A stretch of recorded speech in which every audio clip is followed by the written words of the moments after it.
You're watching Unrendered on IKTV. I'm Tony Redisford and I'm chatting with Miss Elma Jean Isaac and Safia Horn Beek. They're from the OECS Secretariat. And of course we're talking OECS integration and economic union. Elma Jean, I'll pick it up with you.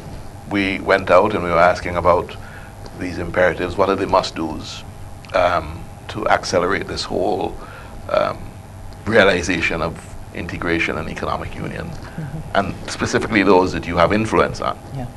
Okay. The must-dos are from two sides. One we have some influence over, but I want to talk about another one over which we may not have influence, but which is critical.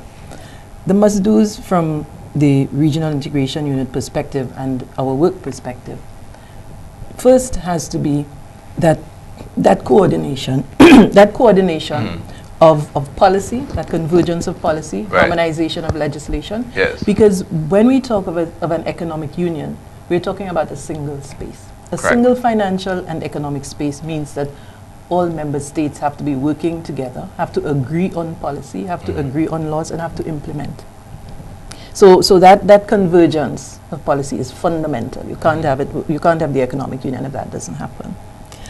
The other critical part of it relates to the legislation itself, that we must ensure that we, from the Secretariat side, support the development of solid legislation that's adequate, that's relevant to the treaty.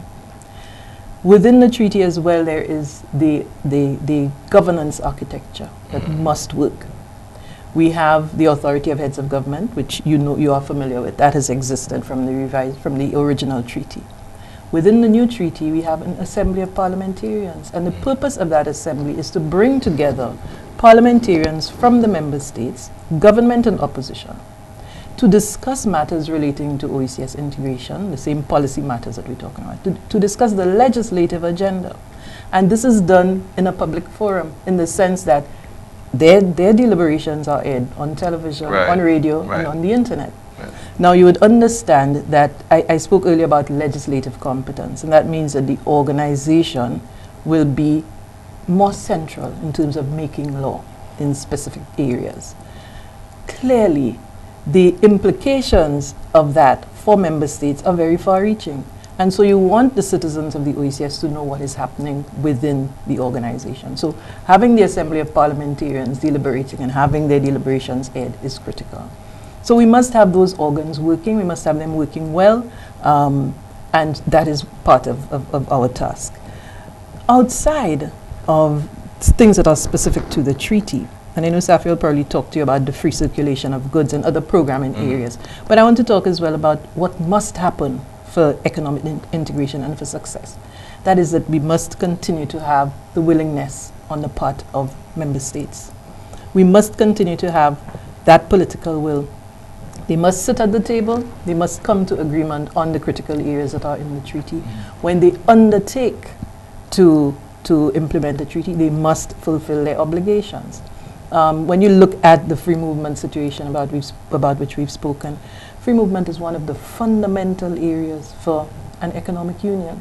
And so we must have all member states in a position where they not only sign on the dotted line, but they actually take the action that they indicated they intend to take for it to work. Because it is not difficult for OECS citizens to start questioning the willingness of member states to really make this happen, and the extent to which their own government should go if other governments are not doing what they are supposed to do, or other member states. So we don't want it unraveling from the beginning. Safia, in terms of the movement of goods, and I assume that you also look at that area, what are the implications there in terms of competition, right? Because traditionally, we compete among ourselves. We compete in the local market space, and now we competed amongst islands. But now there's a convergence. We asked to look at how we can harmonize and how we can consolidate in some areas and so on.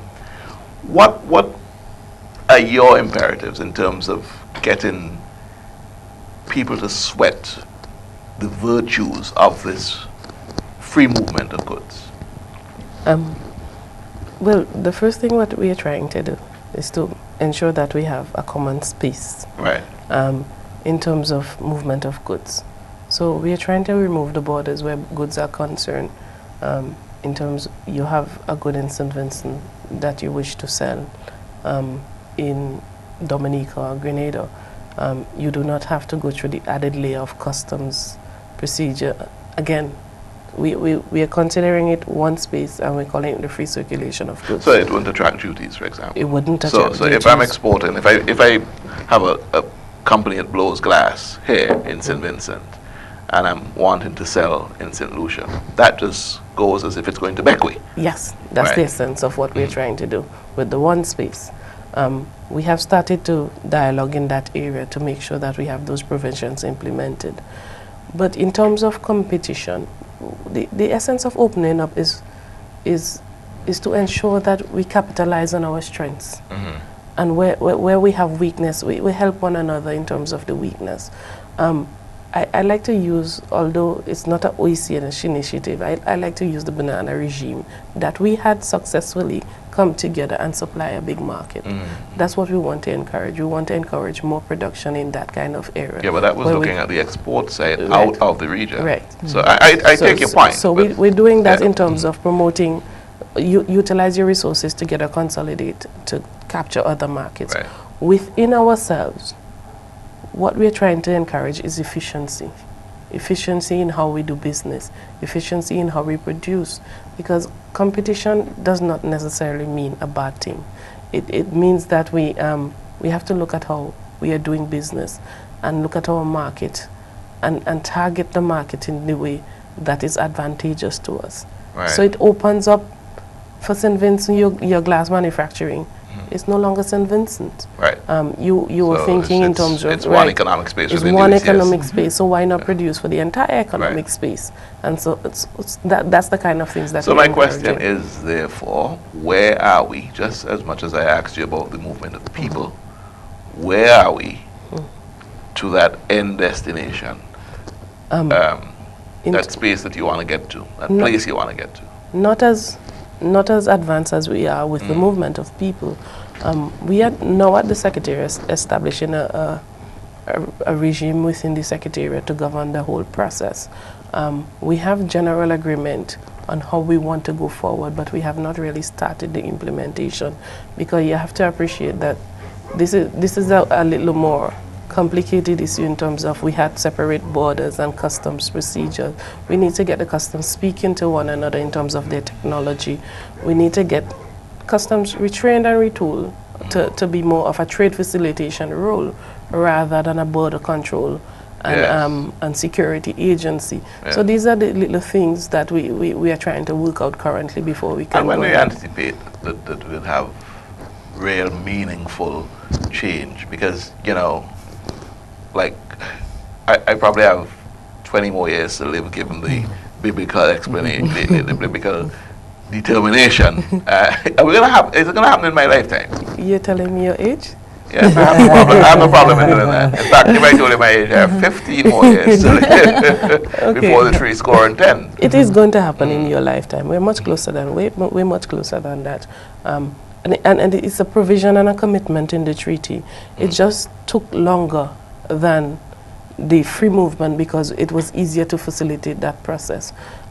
One of the things that needed to be looked at, customs for most of the OECS member states is a revenue collection agency, so we needed to deal with that. Yes. So in terms of time frame, I cannot per se give you a definite time frame, but I know that not It's 2 because years off? not because you're not seeing it, Yeah. that doesn't mean it's not being there, because this one it has to be done behind borders before, Yes. behind the scenes before we roll it out, because it has implications, wider reaching implications than the free movement of goods. But I would suggest, and I'll suggest to you as well, Jean, that the synchronization of the movement of goods and services with the movement of people, I see the real benefits if they really move hand in hand. If one lags too Agreed. far behind the other, Yes, agreed.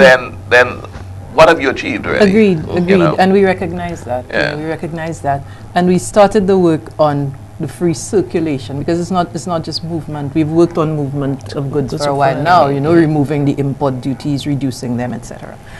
But the free circulation brings in an added set of challenges for member Yes. states, because it targets the efficiency of customs and redeploying customs in a way that the focus is no longer on what happens between St. Vincent and the Grenadines and St. Lucia, but on what's happening from outside of the OECS borders, inside. So how do we redeploy customs, retain efficiency, reorient so that we're looking at risk and we can manage that movement of goods and the circulation?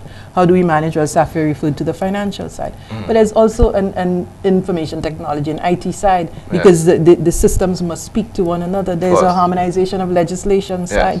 So we have several facets of this free circulation Yeah. to deal with.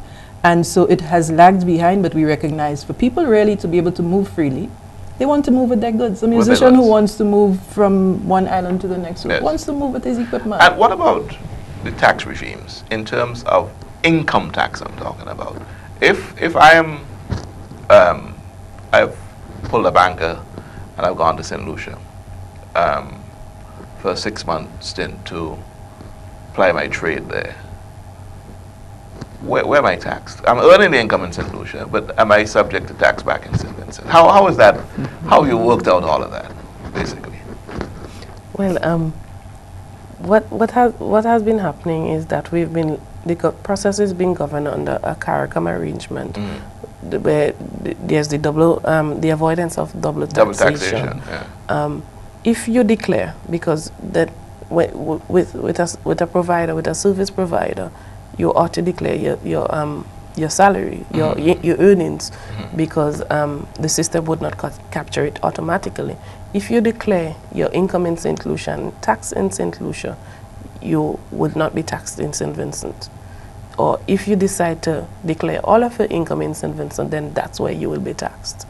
So basically, there's a way that I can use that to my advantage if there is a significant difference between the taxation requirements in St. Lucia versus the taxation requirements in St. Vincent. Yeah. So shouldn't we be sensibly be harmonizing our tax regimes as well? Shouldn't we be looking at this, flattening this? Yes, I'm wondering now if you've been really reading this revised Treaty of Bastia, because yes, there is also provision in there for us to converge on matters relating to tax administration and to harmonize our policies there as well. So, and as you rightly say, you don't want people to take advantage of the little loopholes in the system. And so, yes, that is work to be Right. Well, you know, sadly, you guys are just with me for the first half of the program, and we could have done this for even more than one program, but we have to make allowance for some other guests from the OECS Secretariat to complete this program. So I'm happy to have you and sad to see you go, but all the Thank best you. with what Thank you're you doing. for having us, Tony. Thank you very much. Thank you, Safia. This is Unrendered on IKTV. When we come back to the third segment, I'll be joined by 2 more good folk from the OECS Secretariat.